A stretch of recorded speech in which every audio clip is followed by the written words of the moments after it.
This is Jackie Hauser of Flexner Hauser Injury Law.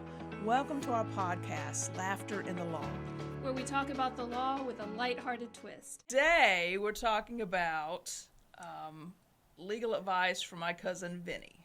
Yeah, great things to learn from My Cousin Vinny. We, one of our friends hosted a movie night a few weeks ago. It was outdoors. It was really still cold outside.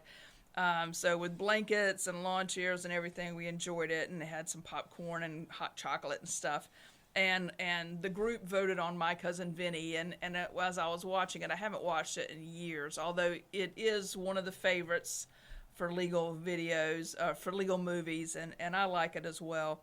Of course, it has a happy ending. Everybody loves a happy ending. And so whenever we were watching it, I was like, that would make a great discussion at a podcast. And so I jotted down some notes and thought we'd talk about a few today. Yeah, and it was my first time ever seeing it. That's funny, yeah. It's only 30 years old. I mean, yeah. Ralph Macchio is quite young in that movie. He's still young and very cute. He's still cute, but he's very young and very cute in that movie. And so it was a great movie. I don't know who wrote the screenplay, but they did a great job. Yeah, I already have some favorite scenes that just are looping in my head right now. I just, the actress, I can't even remember her name right now. The fiancé? Yeah. Yeah, she was awesome. Oh my gosh, so sassy. She stole the show. I think she inspired my outfit today with the bold lips and the jewelry and stuff. I just somehow was totally influenced by her and just her sass. Yeah, I can see that. Anyway, down to the nitty gritty. Okay. So, what are some takeaways we can have from My Cousin Vinny?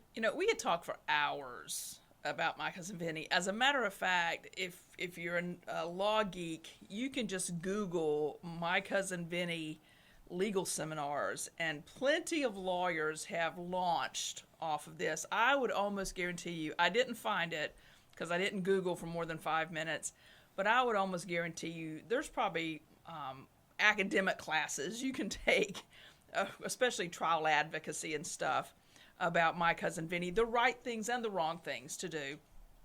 And so, this isn't anything new that I'm doing. It's certainly been explored before, and like I said, there's just a well of information there. But I just picked a few things that just kind of on the surface. We may talk about some later on, or we may come back and kind of launch out from some of these because they're all really important. And as many as I mentioned, someone may say, well, you didn't talk about this or this or this. Believe me, this podcast is only so long. We can only hold your attention for so long. So one of the first things I noticed in My Cousin Vinny, which is really important, is that courtrooms have rules. Courts have rules. And Vinny had a problem with the rules. He'd only been, he had failed the bar 6 times. And even if you've passed the bar on the first time you walk into a courtroom, it's daunting because you may not know when to sit down, when to stand up, when to approach the bench. By the way, if you're not a lawyer, you don't approach the bench unless invited to. But there's plenty of those nuances. You don't pass the bar. There's a reason. There's a bar between the audience and the lawyers. It's called the bar, and you must pass the bar to pass the bar. Interesting. Yes. That's a really cool tidbit. Yes. I will tell you, I was at a trial recently, and obviously lay people don't know that, and they're not trying to be disrespectful. They just don't know those courtroom rules. And one of the folks in the audience wanted to come up and talk to me during a break, and she came in front of the bar. And the opposing counsel got quite offended and started calling the bailiff over to have her removed. And I'm like, sit down, calm down. She just doesn't understand. She was precious, and she just didn't understand. Now, like the very next day, there was an attorney visiting this trial, and he was in a full suit. He's dressed, like you normally see attorneys in courthouses. He wasn't from that area, but he was an attorney who happened to be next door trying a case, came over during a break, the opposing attorney did the same thing again. And she called the bailiff, get this man out of here. Who is he and everything. Um, and, he was offended because he was an attorney. He can pass the bar. And so he turned to her and said, she's pretty uptight. She must be losing.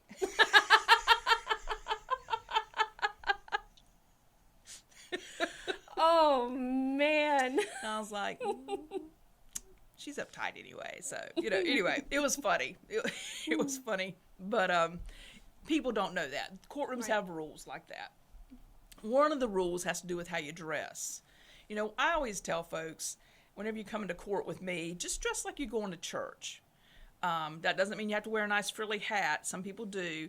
But just dress like you were going to church. Dress like you were, trying to go for a job interview or something like that. Strapless, flip-flops, ball caps, those kind of things are just, they just don't bode well in court. Matter of fact, in our courts in North Carolina, you don't wear ball caps. You take that off. And you tuck in your shirt if you're a gentleman. If you're an attorney, you wear a suit. I was in our local courthouse one time waiting for my motion to be heard when some other attorney walked in, and she was in her sundress, strapless sundress. They weren't flip-flops. We'll call them sandals to be nice. And I just sat there with my mouth gaped open going, that is just the most disrespectful thing I've ever seen. You are a member of the bar. You understand the rules of the court and how you're supposed to dress appropriately. I did try to take a photo, but I couldn't do one nonchalantly, so I didn't do it. But I was quite aghast by it. I will tell you a similar situation like that where an attorney dressed really in a decent dress. It was like a Sunday dress. Now, this was an attorney, not just a layperson. And this attorney showed up in a floral print dress for court. And the judge called her up to the bench and told her to go home and get dressed for court and come back. He said, you're dressed for church, you're not dressed for court, because she wasn't wearing a jacket. Anyway, he did not intentionally embarrass her, but I know it was embarrassing. So that mainly applies to attorneys more so than lay people, but just as a lay person, dress appropriately. Dress as if you respect the institution, like you were at a job interview or going to church. Another thing about the court rules is that there's all these rules of procedure. And a good attorney knows the rules of procedure and knows how you will be able to get evidence admitted. So many times it's easy to sit at home at night and watch the 6 o'clock news and hear the results of a trial and say, oh, that guy must have been guilty, or, oh, they only got, X amount of dollars. And you didn't know what procedures and what rules they had to follow that maybe prevented them from having the evidence they needed presented, or something like that. And so these rules of procedure in the civil courts are specific rules about trials. And, you need to make sure, obviously, that your attorney understands the rules of procedure. Vinny did not. Vinny had some issues with that. And so he, fortunately for his fiance, she sat there and read the rules of procedure and helped him out on a couple of key issues. Silver lining, though, he was able to finally get a good night's rest. Yes. By being held in contempt, right? Right. He was held in contempt, and that's nothing unusual, too. Usually that's a great war story. So far, not happened to me, knock wood, somewhere. But it does make for a good war story to be held in contempt. And anyway, but he finally did. It was quite humorous every day that he did not respect the procedure. He also didn't respect the judge, or at least he appeared not to respect the judge. Mm-hmm. I just think that really that was probably just a difference in being a Southerner versus a Northerner. Yeah, a clash of cultures. Oh, that's a great phrase. It was the clash of cultures there. Clash. Clash. Clash. Let's make that an outtake. Yes, a great point. It was the clash of cultures. That's difficult to say in a cold room. Yeah, yeah. I even like to I know this has nothing to do with what we're talking about today, but it is in My Cousin Vinny. I loved how they highlighted grits and how it made it into the story, too. Yes. I mean, I think that's a loving nod to Southern culture, but you were actually able to use it as a point, too, Yeah. to defend these young boys. Yeah. So, What is a grit? I yeah. love that. Yeah. And how can you cook your grits faster than anyone else? That's right. In Yeah. the whole universe. That's right. Yeah. Self-respecting Southerner doesn't do quick grits. No. We cook our grits. So. And the best kind are the stone meal. Oh yeah, absolutely, absolutely. Anyway, okay, so wow, that was a lot. Are we done? Those are for for the day. I'm gonna wait till my toes freeze over and then we're done. Okay. All right. What else did you learn from My Cousin Vinny? Well, we could talk a lot more about the courtroom has rules. Let me talk one more thing about this because this is where a lot of folks have an issue. Is they say the judge is just up there in a robe. He's a man just like I am. He puts his pants on just like I do, or she's a lady just like I am.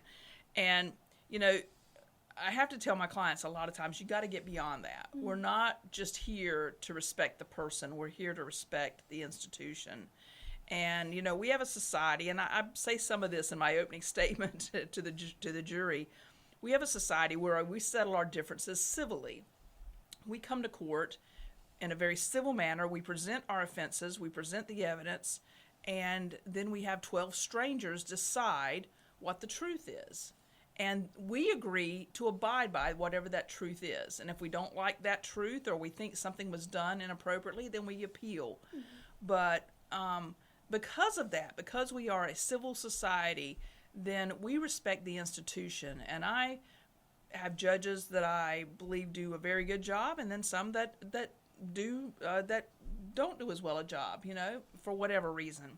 That's my personal opinion. But it does not affect the way that I respect them. Because I'm respecting their role in the courtroom is to make sure that the procedures are followed and that the evidence that should be admitted is admitted. If they rule against me, I just chalk it up to, well, I have some type of issue for appeal, if we don't win. But that's one thing. If you'll just look beyond, it's not the man or the woman in the robe. It's their office that we're respecting. It's the process. It's the foundation of our society, really. We don't come in and have wrestling matches. We have civil discourse and decide matters like that. So those are some of the things I thought about. It is a legal fight, but it's not a literal fight. And so Vinny certainly was in the middle of a legal fight, which he finally figured out how to win. Yeah, and learning the rules by flying by the seat of his pants. With a little help from the fiance, yes. Yes, yes. Now, one thing Vinny did do, which was my next point, if you want to move on. Yeah, let's do it. One thing Vinny did do was he did the work. With the help of his fiance, his assistant, he did the work. And that's what you need an attorney that's willing to do the work. My mantra is I'm always preparing for trial. Very few of my cases go to trial. Very few, less than 5%. But if you prepare for trial and you settle your case, that's good. If you prepare for settlement and all of a sudden your attorney finds himself sitting in trial, that's not good because you're not prepared. And so things that he did, he took photographs. He went around town, took photographs. He interviewed witnesses. He did all the background stuff that he needed to do to prepare for trial. And then even things that he didn't know he was doing, like the grits, that just was planted back there. And whenever he needed it, while the witness was on the stand, he had that information. I can remember being in trial and have read that morning paper. And so maybe I was reading the paper about something. And then whenever you get to trial, there may be a jury. We may be in jury selection, and there may be a juror that maybe whatever article I read has something to do with their job or their position or something like that, and I can relate to them through that. Oh, I saw in the paper this morning that you guys, your business is expanding. Is that going to prevent you from being able to focus on this case? There's questions like that. So do the work, and Vinny certainly did do the work, and it certainly paid off in the end. And make sure that your attorneys are doing the work and that, they are working your file. And preferably before the trial starts. Absolutely, absolutely. We always ask, were there witnesses? Do you have photographs? And we always check for traffic cameras, things like that. We always, even if the officer doesn't identify on the accident report any witnesses, we still ask. There may have been witnesses that the officer didn't think were helpful, so they didn't put them down. Usually the officer is looking for an eyewitness that saw the accident happen. But this could be a witness that heard the accident happened and then came to assist. Well, I still want to talk to that person. And so a lot of times those are just in the notes and not necessarily on the report. And by heard the accident, you mean like maybe they were in a neighboring gas station, heard the crash, and came out? Absolutely. And so then it's a matter of, did you hear tires screeching? What did you first see when you walked out the door? That kind of a thing. Right. What did you see? What did you hear? You may have been pumping gas and heard it and just had to look, and then you saw the impact. Well, the officer's not going to get there for 15 minutes maybe. And so just, their impressions while they're there, those are always pretty important things, and it's good to talk to. Yeah, and if there's tire marks, take some pictures. Yeah, we had a case recently where the officer said there were no tire impressions, but the folks got out. It was actually a pedestrian, and a witness started taking pictures, and the witness showed that there were tire impressions, and so that made a difference in the case. Was the person slowing down to stop or not? Well, if they've left tire impressions, then certainly they are. And so that made a difference. And if I wouldn't have known that, but for the fact that the officer told me about this witness. But the witness didn't see the accident. They arrived after the accident. Interesting. It was interesting. Pretty interesting stuff. So do the work. And Vinny did that, and we liked it. And so, I liked his style of coming to court and doing the work. And Lord, a jury loves a visual. They love a photograph. They love you to hand them something or show them something. So certainly that's always very helpful. And then the last one that we'll talk about is you get what you pay for. Vinny was free. Sometimes you get what you pay for. Whenever Vinny. First of all, if you don't know the movie, Vinny is defending his cousin and his cousin's friend on murder charges. And Vinny's only been practicing law for a few weeks, and he's never had a trial, number one, and never had a murder trial, number two. I've never had a murder trial and don't want to have one because I do civil work, not criminal. But you have to be very experienced to do a murder trial and to defend defendants in a murder trial. And so, but that was all that they could afford was a free attorney. And so, I often hear folks, we have folks all the time come to us who have hired another attorney, maybe even sight unseen. They've either gotten something by a text or they've gotten a phone call, which there's some ethical issues with those two modes of communication. Attorneys should not be reaching out to you unless they know you. And so... Or unless you've opted in to some type of subscription or newsletter or something like that. Well, that comes under the knowing, but that's a good point. Yeah.